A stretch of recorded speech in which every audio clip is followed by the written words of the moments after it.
ஆஹ் எல்லாரும் நம்ம எப்பவுமே இந்த நாளுக்குரிய கர்த்தருடைய வார்த்தை சங்கீதம் 92:12 நீதிமான் பனையை போல செழித்து லீபோனோனில் உள்ள கேதுருவை போல வளருவான்.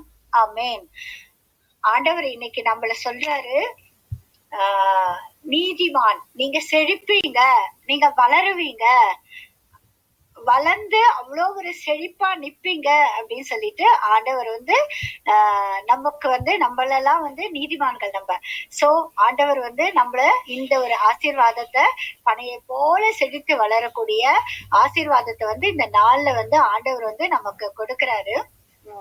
என்ன அப்படின்னு இல்லையா, எப்பவுமே ஏசப்பாக்கு நம்ம என்ன பண்ணுவோம் இல்லையா, நீர் கொடுத்த எல்லாவற்றுக்கும் நன்றி அப்படின்னு சொல்லுவோம். ஆனா அப்புறம் சில சமயம் நம்ம சோர்ந்திருந்தா கூட என்ன பண்ணுவார், அவர் நம்மளை பலப்படுத்திட்டே தான் இருப்பாரு. அவர் நம்மளை விட மாட்டாரு. நம்ம தான் அவரை சில சமயம் நம்ம மறந்து இருப்போம். அவர் நம்மளை பலப்படுத்திட்டே தான் இருப்பாரு. அதாவது என்ன அப்படின்னு பாத்தீங்கன்னா, ஆனா ஒரு நீதிமானா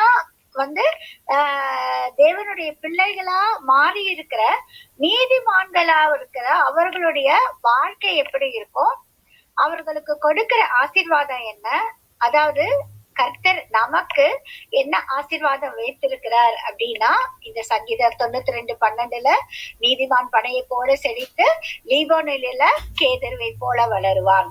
ஆமேன். இதுதான் ஆண்டவர் நமக்கு கொடுக்கிற வாக்கு தத்துவம். சோ என்னன்னா நீதிமான் எப்பவுமே பனையை போல செழித்து வளரும் இல்லையா. அவங்களோட வாழ்க்கையில எப்பவுமே அந்த ஒரு செழிப்பு இருக்கும், வளர்ச்சி இருக்கும் நீதிமானோட வாழ்க்கையில. சோ கர்த்தர் நம்ம பார்த்து சொல்றாரு, மகனே மகளே, நீங்க வாழ்க்கையில உங்க வாழ்க்கையில வறுமை இருக்காது, குறைவு இருக்காது, செழிப்பு தான் இருக்கும் அப்படின்னு சொல்லிட்டு ஆண்டவர் நம்மளை பார்த்து சொல்றாரு. அது மாத்திரமல்ல, நீ வளருவ அப்படின்னு சொல்றாரு. எப்படி பனைமரம் நல்லா செழித்து வளர்ந்திருக்கோ அந்த மாதிரி நீ வளருவ. எந்த இடத்துல கர்த்தர் நம்மள உயர்த்தி கொண்டே இருக்கிற நல்ல ஒரு தேவனாதான் இருக்கிறார் இல்லையா. சோ அதுதான். ஏன்னா அதாவது இந்த சங்கீதம் இந்த இதுல கர்த்தர் ஓய்வு நாள் ஆராதனை நேரத்துல அநேக காலமா ஆராதனை நேரத்துல ஜெப ஆலயங்கள்ல பாடப்பட்ட ஓய்வு நாளின் பாட்டாகி இந்த சங்கீதம் தான் இந்த அதிகாரம், இந்த இது. சோ கர்த்தர் என்னன்னா ஓய்வு நாளை விசேஷித்த ஆசரிப்பாக இஸ்ரவேல் ஜனங்க கொண்டாடினாங்க. சோ கர்த்தருடைய சமூகத்துக்கு சென்று அவங்க எல்லாம் ஒரு ஆராதனை வேலையில பாடப்பட்ட ஒரு பாடல் தான் சங்கீதம் 92. ஆண்டவர் அதாவது அதாவது நீதிமான்கள் அப்படின்னு சொன்னாலே நம்ம என்ன பண்ணுவோம் இல்லையா, நிறைய வசனங்கள் இருக்கு. சோ கர்த்தருக்கு பயந்து அக்கிரமத்துக்கு பாவத்திற்கு தன் நல்லா வச்சு சுத்தமாக்கி கால்களை விலை கர்த்தருக்கு முன்பாக உன்னதமான ஒரு சுத்தமான வாழ்க்கை இல்லையா, அது வாழ்ற கைகளில் சுத்தம் உள்ளவர்களாக இயேசு கிறிஸ்துவின் ரத்தத்தால் கழுவப்பட்டவர்களாக அவங்க அப்படிப்பட்டவங்க தான் ஒரு நீதிமான்கள். இத பொதுவா சொல்லுவாங்க இல்லையா, நீதிமான் வந்துட்டான் பாருப்பா அப்படின்னு சொல்லுவாங்க. சோ அப்படி நீதிமானா அந்த ஒரு நீதிமானா ஒரு உண்மை அவங்க கிட்ட அந்த பொய் இருக்கு. நீதிமான் வந்துட்டா, பெரிய சொல்றதுக்கு வந்துட்டாங்க அப்படின்னு சொல்லுவாங்க இல்லையா. சோ அதுதான் அந்த நீதிமான்கிற வார்த்தைக்கு அவ்வளோ ஒரு ஆண்டோட வாழ்க்கையில நடக்கிற நமக்கு அவ்வளோ ஒரு அர்த்தம் இருக்கு அதுக்கு. ஏன்னா எல்லா காரியத்துக்குமே அவங்க கர்த்தரைதான் சார்ந்து இருப்பாங்க. இரவும் பகலும் கர்த்தருடைய சமூகத்தை தேடி அவருடைய வார்த்தைகளை கை கொண்டு நடப்பவர்களாகவும் அவரை விசுவாசித்து அறிக்கையிட்டு அவரை உள்ளத்துல அவ்வளோ அழகா ஏற்றுக்கொண்டு அவ்வளோ ஒரு சுத்தமா ஒரு இருக்கிறவங்க, ஒரு உண்மையா இருக்கிறவங்க, அவங்க கிட்ட ஒரு பொய் இருக்காது, ஒரு எந்த ஒரு இதுவும் இருக்காது. சோ அப்படிப்பட்டவங்களதான் நீதிமான் அப்படின்னு சொல்லிட்டு நம்ம சொல்லுவோம். சோ ஏன்னா இயேசு கிறிஸ்துவின் ரத்தத்தினால கழுவப்படும் போதுதான் நாம நீதிமான்களாக ஆக்கப்படுகிறோம். இதுல ரோமர் 5:9 நாம் அவருடைய ரத்தத்தினாலே நீதிமான்களாக்கப்பட்டிருக்க கோபாக்கினைக்கு நீங்களாக அவராலே நாம் ரட்சிக்கப்படுவது அதிக நிச்சயமாமே. சோ இந்த வார்த்தையின்படி இயேசு கிறிஸ்து ரத்தத்தினால நாம் நீதிமான்களாக்கப்பட்டிருக்கோம். அது மாதிரி நிறைய வசனங்கள் இருக்கு. இன்னொன்னு அதுல கொடுக்கப்பட்டிருக்கிற ஆசீர்வாதங்கள் வந்து இதுல கொடுக்கப்பட்ட ஆசீர்வாதம் எல்லாமே நமக்குரியதான். என்னன்னா இந்த சூழ்நிலை வாக்கு தத்தங்களை வந்து அறிக்கை செய்து சோர்த்து கொள்ள முடியும். நீதிமான் இந்த வசனத்துல 92:12 நீதிமான் பனையை போல செடித்து லீவோன்ல கேதுருவை போல வளருவான். அதாவது எதிரிய கலாச்சாரத்து பனைமரம் அதுல குறிப்பிட்டு இருக்கு இல்லையா, அந்த பனைமரம் வந்து எப்படி இருக்கும், அது வந்து நல்ல ஒரு ஸ்ட்ராங்கான பனைமரம். பனைமரம்னாலே அது ஒரு ஸ்ட்ராங் சொல்லுவோம், செழித்து வளரும். ஆக்சுவலா அது வந்து தண்ணி இல்லாத அந்த நீரூற்றே இல்லாத அந்த இடத்துல கூட அவ்வளவு அழகா வளர்ந்து அவ்வளவு ஜம்மனா அது வந்து நிமிர்ந்து நிற்கும். இந்த பொதுவா வந்து அது என்னன்னா 40 to 50 இயர்ஸ் வரைக்கும் அதனோட ஜீவிக்கும். அது அவ்வளவு ஒரு அதனோட வருடங்கள் வந்து 40 to 50 இயர்ஸ் வரைக்கும் அது வந்து இருக்கும். சில பனைமரங்கள் வந்து அந்த 100 வருஷம் கூட வந்து அவ்வளவு செழித்து வளரக்கூடியவெல்லாம் வந்து அந்த பனைமரம் வந்து இருக்கும். அதோட அடி பாத்தீங்கன்னா 197 அடி வந்து உயரம் வரைக்கும் அது வளரக்கூடியதான் அந்த பனைமரம். அந்த பனைமரத்தின் வேர் கூட அவ்வளோ ஒரு விசேஷமா 40 அங்குலத்திற்கு அவ்வளோ ஒரு ஆழத்துக்கு வந்து அது பரவி அவ்வளோ ஒரு 100 அடி தூரத்துக்கு 40 அங்குல ஆழமும் 100 அடி தூரத்திற்கு அது வந்து அதனுடைய வேர்கள் வந்து பரவி படருமா. என்னன்னா இந்த பனைமரம் இருக்கு இல்லையா, அது என்னன்னா புயல் வந்தாலும் என்ன காத்து அடிச்சாலும் என்ன ஆகும், அது விழவே விழாது. அதாவது விழுந்துருவோன்னு இப்படி என்னன்னு பாத்தீங்கன்னா எங்க பால்கனி ஒட்டியே வந்து அந்த பனைமரங்கள் இருக்கு. அந்த பனைமரம் என்னன்னா அது அப்படியே ஒரு இது இருக்கும், அந்த காத்து சுனாமி எல்லாம் வந்தது அந்த சமயத்துல அப்படி ஆடி ஒட்டியே இருக்கும். அதை விழுந்து அந்த பால்கனியில வந்து அப்படியே விழுந்துருமோன்னு சொல்லிட்டு அப்படி ஒரு பயம் இருக்கும். அப்படி ஆடும், அப்படியே விழுந்துரும்னு வரும். ஆனா அப்படியே வளைஞ்சு அப்படியே நிமிர்ந்து நிற்கும். அது வந்து ஆண்டவர் இந்த வார்த்தை இந்த வசனங்களை படிக்கும் போது எனக்கு அது நான் அந்த நேரம் அப்படியே நின்னு பாக்குறோம் இல்லையா, எவ்வளவு அப்படியே ஒரு ஆனா விழுந்துருமோ, ஐயோ நம்ம வீட்டு மேல விழுந்துருமோ அப்படின்னு அந்த ஒரு இது இருக்கு. ஆனா அது விழவே விழாது. அவ்வளோ ஒரு அப்படியே எந்த காத்தடிச்சாலும் அவ்வளோ ஒரு நிமிர்ந்து அப்படியே நிக்குமா. அப்படித்தான் நம்மளும். ஏன்னா நீதிமான்கள், அதாவது பனைமரம் எப்படி ஸ்ட்ராங்கோ அப்படித்தான் நீதிமான்களும் ரொம்ப ரொம்ப ஸ்ட்ராங். நம்மளும் அப்படிதான் ரொம்ப ஸ்ட்ராங். நம்ம ஆண்டவருடைய விஷயங்கள்ல ஆண்டவரோட வாழ்க்கையில நீதிமான்களா வந்து ஆண்டவர் இன்னைக்கு சொல்றாரு, நம்ம வந்து ஸ்ட்ராங்கா தான் இருப்போம். அது மாத்திரமில்ல, என்னன்னா கொஞ்சம் தான் அந்த பனைமரத்துல வந்து ஒரு தண்ணீர் அந்த ஊத்துவாங்க. ஆனா அதுக்கப்புறம் அது வந்து அப்படியே பூமிக்குள்ள நுழைஞ்சு அது பாட்டுக்கும் அந்த தண்ணீர் எடுத்துட்டு என்ன பண்ணும், வளர்ந்துட்டே இருக்கும். அது அதான் இருக்கிற இடத்துக்கு சொல்லுவாங்க ஒரு பாதுகாப்புன்னு சொல்லிட்டு. ஏன்னா அந்த சுனாமி வந்து அவ்வளோ ஒரு கடல் அலை வந்து சுனாமி வந்தா கூட அந்த கடல் அலைய உள்ள வர விடாதபடிக்கு அப்படி ஒரு வல்லமை வந்து இந்த பவர் வந்து பனைமரத்துக்கு இருக்காம். ஆனால வந்துதான் ஊருங்க சைடு எல்லாம் என்ன பண்ணுவாங்க, அந்த ஆத்தக்கரை சைடு கொளக்கரை சைடுல எல்லாம் இந்த தண்ணி வந்து உள்ள ஊருக்குள்ள வராதபடிக்கு இந்த நிறைய வந்து நட்டு வைப்பாங்க. இந்த பனைமரத்தை வந்து தண்ணீர் வராம ஒரு உடைப்பு வராதபடி இந்த கரையை வந்து அது பாதுகாக்குமா பனைமரம். சரி, அதாவது பாத்தீங்கன்னா இந்த சுனாமிக்கு அப்புறம் நிறைய இதை வந்து நட்ட வைக்க ஆரம்பிச்சாங்க ஊருங்கள்ல. ஏன்னா தண்ணி வந்தா அது வந்து தடுக்கும் அப்படின்னு சொல்லிட்டு அவ்வளோ ஒரு பாதுகாப்பு, அவ்வளோ ஒரு ஸ்ட்ராங் அது.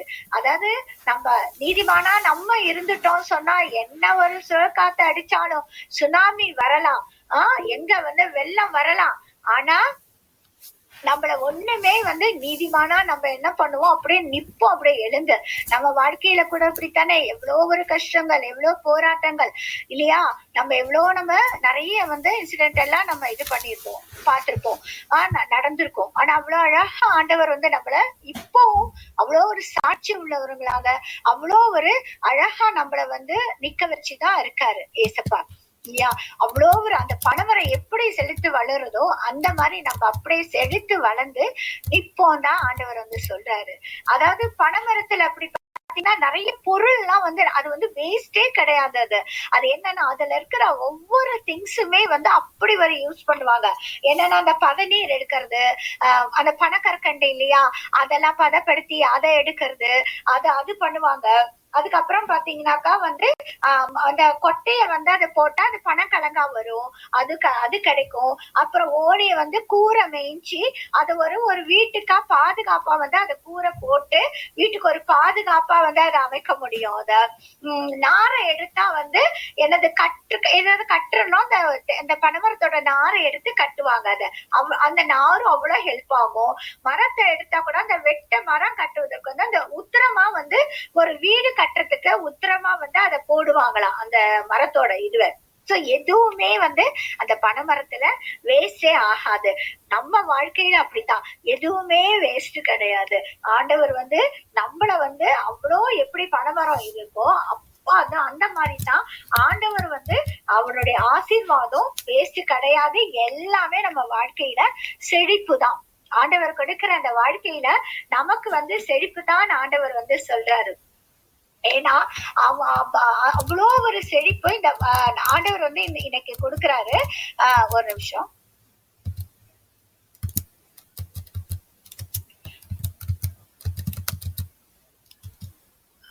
அடுத்து அதுல இன்னொன்னு கேதுரு மரங்களை பத்தி குறிக்கப்பட்டிருக்கு இல்லையா?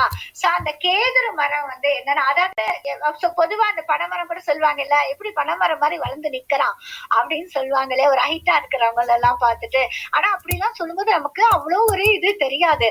ஆனா அதை வேறொன்றி நம்ம என்னன்னு அப்படி இது பண்ணும்போதுதான் நமக்கு அந்த ஒவ்வொரு வார்த்தையும் சாதாரண அந்த சொல்ற அந்த வார்த்தை கூட அது ஒரு மரத்தை ஒட்டி நம்மளோட வாழ்க்கையில எவ்வளவு அழகா இருக்குது அப்படின்னு சொல்லிட்டு நம்மளால அது நிச்சயமா நான் ரொம்ப உணர்ந்தேன் அது.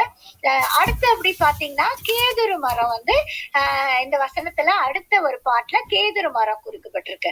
அதாவது என்னன்னா, சாலமோன் கர்த்தருக்கு ஆலயத்தை கேதுரு மரத்துலதான் கட்டினாராம். சோ லீபோன் காடுகள்ல கேதுரு மரங்கள் ஏராளமான நிறைய அதுல எல்லாம் வளருமா. அது லீபோன் காடுகள்ல கேதுரு மரங்கள் வளரும். இது சுமார் 100 வருடங்கள் 100 வருஷம் வாழக்கூடிய உறுதியான மரம் இதான். அதாவது அப்புறம் பாத்தீங்கன்னா 100 அடி வரைக்கும் அவ்வளவு ஒரு ஹைட்டா இது வளருமா. அவ்வளவு எளிதா அவ்வளவு ஒரு ஈஸியா ஒரு பூச்சி அரிச்சோ இதோ இது கெட்டே போகாத இந்த மரம் அவ்வளவு ஒரு வெள்ளமையா.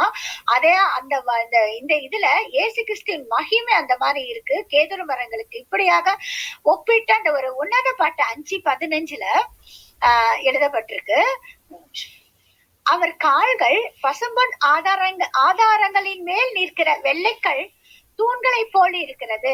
அவர் ரூபம் லீபனோனை போலவும் கேதர்களை போலவும் சிறப்பா இருக்கிறது அப்படின்னு சொல்லிட்டு இருக்கு வசனம். அதே மாதிரி ஏசாயா 2:13 கூட லீபோனில் உள்ள உயரமும் ஓங்காலுமான எல்லா கேதர்களின் மேலும் என்று கேதர் மரங்கள் உயரமான மரங்கள் அப்படின்னு சொல்லிட்டு இந்த வசனங்கள் நோட் பண்ணிருக்கு, இந்த வசனத்துல சொல்லப்பட்டிருக்கு. அதே மாதிரிதான் ஆண்டவர் இந்த வசனத்துல சொல்லப்பட்ட போல நீதிமான போல பனையை போல செழித்து நீதிமான் லீபோனில் கேதுருவை போல வளருவான்ற ஆசீர்வாதத்தை இந்த வசனத்துல நமக்கு கொடுக்கிறாரு. அதாவது பாத்தீங்கன்னா ஹலோ நீதிமான்கள் அந்த சந்ததி நீதிமான்கள் சந்ததி அதாவது 112:2-9 அப்படி பாத்தீங்கன்னா அந்த வம்சம் ஆசீர்வதிக்கப்பட்டிருக்கும். ஐஸ்வர்யம் அவங்க வீட்டுல இருக்கும், நீதிமான்களோட வீட்டுல இருக்கும். அவங்களோட நீதி என்றைக்கும் அது அந்த வசனத்துல அதெல்லாம் சொல்றேன். செம்மையானவர்களுக்கு இருளிலே வெளிச்சம் உதிக்கும். அதாவது அவங்க எப்படி இரக்கமும் மனம் இருக்கும், நீதி உள்ளவர்களாக இறங்கி கடன் கொடுத்து தன் காரியங்களை நியாயமானபடி நடப்புகிற மனுஷன் பாக்கியவான். அதாவது நீதிமான் அவ்வளவு ஒரு இரக்கமுள்ளவன், கடன் கொடுத்து காரியங்களை நியாயமானபடி நடப்புகிற மனுஷன் பாக்கியவான். அவன் என்றென்றைக்கும் அசைக்கப்படாது இருப்பான். எப்படி ஒரு கேதுரு மரம் அசைக்கப்படாமலோ கெட்டு போகாத பனைமரம் எப்படி விழுந்துருமோன்னு பயந்து ஆனா விழாம அப்படியே எப்படி நிமிர்ந்து நிக்குதோ அந்த மாதிரிதான் நீதிமான்கள் அசைக்கப்படவே மாட்டாங்க. நீதிமான் அதாவது நித்திய கீர்த்தி உள்ளவன் இந்த வசனத்துல இருக்கு. அதாவது அவ்வளவு ஒரு இருதயம் நம்பி கர்த்தரை நம்பி திட்டமனதா தான் இருக்குமா. நீதிமான்களோட இருதயம் வந்து அவ்வளவு ஒரு ஸ்ட்ராங்கா இருக்கும். ஸ்ட்ராங் அப்படின்னாலே எவ்வளவு ஒரு ஸ்ட்ராங்னால அதுக்கு எவ்வளவு மீனிங் இருக்கு அதுக்கு இல்லையா. சோ அவ்வளவு ஒரு திடனா இருக்கும். கர்த்தரை நம்பி அவங்களோட இருதயம் வந்து அவ்வளவு ஒரு ஸ்ட்ராங்கா இருப்பாங்க, உறுதியா இருப்பாங்க. அதாவது எதுக்குமே ஒரு பயப்பட மாட்டாங்க. நீதிமான் வந்து எப்பவுமே இல்லையா, பொதுவா இல்லையா, நீதிமான் இப்படி எல்லாம் சொல்லுவாங்க, நிறைய பேருக்கு கொடுத்திருக்கான், ஏழைகளுக்கு எல்லாம் அவங்க நிறைய கொடுத்திருக்காங்க அப்படின்னு பொதுவா ஒரு மனுஷங்களையுமே வந்து இல்லையா நம்ம சொல்லுவோம் இல்லையா. சோ பொய் பேசாதவங்க, அவங்க ரொம்ப இரக்கம் உள்ளவங்க, நல்லவங்க அப்படின்னு சொல்லிட்டு நம்ம எப்பவுமே வந்து ஒரு நீதிமான்களை பத்தி நம்ம சொல்றோம். சோ ஆண்டோடைய வாழ்க்கை அவ்வளோ ஒரு இறுதியும் அவ்வளோ ஒரு ஸ்ட்ராங்கா இருக்குமா அவங்களுக்கு. அவங்க கொம்பு வந்து என்றைக்கும் அவங்க நீதி நிற்குமா, கொம்பு வந்து மகிமையா உயர்த்தப்படும் அப்படின்னு சொல்லிட்டு இந்த வசனத்துல இருக்கு. அதாவது இந்த அதுக்குரிய அர்த்தத்தை வந்து தாவீது வந்து இந்த வசனத்துல வந்து அவ்வளவு மென்ஷன் பண்ணியிருக்காரு. சரி, நம்மளும் வந்து என்னன்னா அப்படி பாத்தீங்கன்னா நம்ம வந்து என்னன்னா ரத்தத்தால கழுவப்பட்டு மீட்கப்பட்டு இல்லையா, சுத்திகரிக்கப்பட்டு நீதிமான்களாக நம்ம வந்து நம்ம எல்லாமே இயேசுவின் ரத்தத்தால கழுவப்பட்டு நம்ம எல்லாமே ஒரு சுத்தமில்ல, இன்னும் நம்ம மாறணும், நிறைய சேஞ்ச் ஆகணும். அப்பதான் இதனோட பலன் வந்து நமக்கு வந்து கிடைக்கும் இல்லையா. அதாவது என்னன்னா ஒரு விசுவாசித்த ஒரு இயேசு ஒரு மனதில இயேசுவை ஏற்றுக்கொள்ளும் போதுதான் நம்ம வந்து ஒரு விசுவாசித்து இதெல்லாம் பாவங்களை எல்லாம் இது பண்ணி ரத்தத்தால கழுவப்பட்டு செத்து பிழைக்கும்படி, அதாவது நீதிமான்களாக மாறும்படி இயேசு வந்து சிலுவையில தன் பாவங்களை சுமந்தார் இல்லையா. சோ நாம அதை விசுவாசிச்சு ஒரு மனித இயேசு கொள்ளும் போது நீதிமான்களாக்கப்படுகிறோம் இல்லையா. சோ அதாவது உங்களுக்குள்ள நீதிமான் வந்து நமக்கு ஏசப்பா நமக்குள்ள இருக்கிறாரும் போது, சோ அவர் நமக்குள்ள வந்துட்டா அப்படின்னு சொன்னா அது அவங்க அந்த வந்துட்டா ஏசப்பா நமக்குள்ள இருக்கிறாரு, நமக்குள்ள வந்துட்டாருனாதான் ஒரு நீதியான வாழ்க்கை வந்து வாழ முடியும். ஆனா அதை விட்டுட்டு சில கிறிஸ்தவங்க வந்து சில சமயம் சேஞ்சா இருப்பாங்களே, எல்லாருமே எல்லாம் ஒரே இருக்க முடியாது இல்லையா. எவ்வளவு நம்ம கேள்விப்படுறோம், எவ்வளவு இருக்கோம், நமக்குள்ளேயே இயல்பு குணங்கள் எல்லாம் இருக்கு, இன்னும் நம்ம நிறைய மாறணும் இல்லையா. ஆனா வந்து அதாவது அப்படி இருக்கிறவங்க வந்து ஒரு கிறிஸ்தவங்களா இருந்துகிட்டு ஒரு வழி மாறி அதோட வாழ்க்கையை விட்டு வேற வழி இல்லாத போய்கொண்டு இருந்தோம் அப்படின்னு சொன்னா அவங்களோட இதை வந்து ஏசப்பா வந்து அவங்க நீதிமான்களாக இருக்க முடியாது. ஏசப்பா வந்து என்ன பண்ணுவாரு, அதாவது அவங்க வந்து அது வந்து இயேசு வந்து உள்ளத்துல இருந்தாதான் நம்ம வந்து அவங்கள வந்து ஆண்டவர் வந்து அப்படி ஒரு இருக்க எல்லாம் வரும். ஆனா வந்து அது ஒரு நிலையா வந்து அவங்களுக்கு அது இருக்காது. ஆனா இயேசுவை ஏற்றுக்கொண்டு இயேசு ரத்தத்தால கழுவப்பட்டு நம்ம ஒரு சுத்தமுள்ளவர்களாக இருக்கும் போதுதான் இயேசு நம் உள்ளத்தில் இருந்தாதான் நாம வந்து அவருக்கு வசனத்துல சொல்லப்பட்ட போல கர்த்தர் வந்து நம்ம பனையை போல ஆசீர்வதித்து செழிக்க உயர்ந்திருக்க ஆண்டவரால செய்ய முடியும். ஆமென். ஆண்டவர் வந்து நம்ம உயர்ந்திருக்க பண்ணவும் செழித்திருக்க பண்ணவும் தான் ஆண்டவர் வந்து ஏசப்பா வந்து நம்ம கிட்ட விரும்புறாரு. அதாவது என்னன்னா நம்ம செய்ய வேண்டியது அவருடைய கட்டளைகளுக்கு கீழ்ப்படைந்து அவருடைய வார்த்தைகளுக்கு செவி கொடுத்து அவ்வளோ ஒரு நல்ல அவருடைய வாழ்க்கையில நடந்து அவ்வளோ ஒரு வேதத்துல பிரியமா இருந்து இரவும் பகலும் அவரை தியானிக்கிறவங்க வந்து அவங்களோட வாழ்க்கையில அவங்கதான் ஒரு நீதிமானா வந்து நம்ம கருதப்படுறோம். சோ நம்ம என்ன பண்ணுவோம், ஆண்டவர்கிட்ட கேட்போம், நம்ம நீதிமானா நீங்க இதெல்லாம் சொல்லிட்டீங்களே, என்ன நீதிமான்களாக்க போங்க. இந்த சங்கீதம் 18:38 கூட மான் கால்களை போல உறுதிப்படுத்தி உயர்த்துகிறார், அவர் என் கால்களை மான்களுடைய கால்களை போலாக்கி என்னுடைய உயர் தலங்களில் என்னை நிறுத்துகிறார் அப்படின்னு சொல்லிட்டு தாவீது வந்து இந்த ஒரு வசனத்துல வந்து சொல்றாரு. சோ நம்ம வந்து ஆண்டவர்கிட்ட வந்து நம்ம கேட்போம், ஆண்டவருடைய பிள்ளைங்க தானே இல்லையா, நமக்கு அந்த ஆண்டவர்கிட்ட கேட்கறதுக்கு சோ இந்த ஒரு நீதிமான்களுக்குரிய நம்ம கேட்போம், ஆசீர்வாதத்தை எங்களுக்கு தாங்க, நீங்க வந்து சொல்லியிருக்கீங்க இல்லையா, அந்த ஆசீர்வாதம் எங்களுக்கு உண்டாகட்டும் ஏசப்பா. ஏன்னா நாங்க வந்து நீதிமான்களோட அனுபவத்தோட வாழணும்னா உங்க ரத்தத்தால கழுவி பரிசுத்தப்படுத்துங்க. நம்ம ஆண்டவர்கிட்ட கேட்போம், நீதிமான்களா வாழணும்னா உங்க ரத்தத்தால கழுவி இன்னும் பரிசுத்தப்படுத்துங்க. நீதிமான்களாக உங்க ரத்தத்தால கழுவப்பட்ட வாழ்க்கையில நீதிமான்களுடைய ஆசீர்வாதமும் வரமும் பனையை போல செழித்திருக்க வளரணும்னு சொன்னாக்கா, நம்ம வந்து அப்படி சொல்லி அவருடைய வாழ்க்கையில அவருடைய கட்டளைகளுக்கும் கற்பனைகளுக்கும் கீழ்ப்படைந்த ஒரு நீதிமான் எப்படி ஒரு வாழ்க்கையில இவ்வளவு ஒரு சுத்தமா இருக்கு, அந்த மாதிரி நாமும் இருந்து இந்த ஆசீர்வாதத்தை வந்து நம்ம பெற்றுக்கொள்ளலாம். ஆண்டவர்கிட்ட வந்து நம்ம வந்து இந்த ஆசீர்வாதத்தெல்லாம் எங்களுக்கு கொடுங்க, எப்படி நீதிமான்களுக்கு ஆசீர்வாதம் இவ்வளோ இருக்கோ அந்த ஆசீர்வாதங்கள் எல்லாம் வந்து எங்களுக்கு கொடுங்க. அப்போ அப்படி நம்ம கேட்டு அவருடைய வார்த்தைகளை அவருடைய ஆசீர்வாதத்தை பனையை போல செழித்து, அதாவது நம்ம வந்து நினைச்சு பார்க்கணும், நாமும் நம் சந்ததிகளும் வந்து நீதிமன்றா அதாவது ஆண்டவருடைய வாழ்க்கையில நினைச்சு இருக்கோமா, சிந்தித்து பார்க்கணும் நம்ம இல்லையா. நம் பாவங்கள் எல்லாம் அறிக்கை செய்யணும், அறிக்கை செஞ்சு நம்ம மனம் திரும்பணும். கர்த்தர் நம்ம வந்து பனைமரங்களை போலவும் கேதரு மரங்களை போலவும் செழிக்க செய்து நம்மை ஆசீர்வதிப்பார். நம்ம இன்னும் நம்ம வந்து மாறி அந்த ஆசீர்வாதத்தை பெற்றுக்கொள்ள கர்த்தர் இன்னைக்கு இந்த நாளுக்குரிய இந்த வார்த்தையை கொடுத்தாரு. கர்த்தர் வந்து நிச்சயம் நம்ம ஆசீர்வதித்து பெருக பண்ணுகிற தேவன். நம்ம நீதிமான்களுடைய ஆசீர்வாதத்தை பெற்றுக்கொள்ள கர்த்தர் நமக்கு இன்றைக்கு ஒவ்வொரு நாளும் உதவி செய்வார். ஆண்டவர் இந்த வார்த்தையை பகிர்ந்து கொள்ள எனக்கு உதவி செய்தார். ஆண்டவர் நாமத்துக்கே மகிமை உண்டாவதாக. ஆமென்.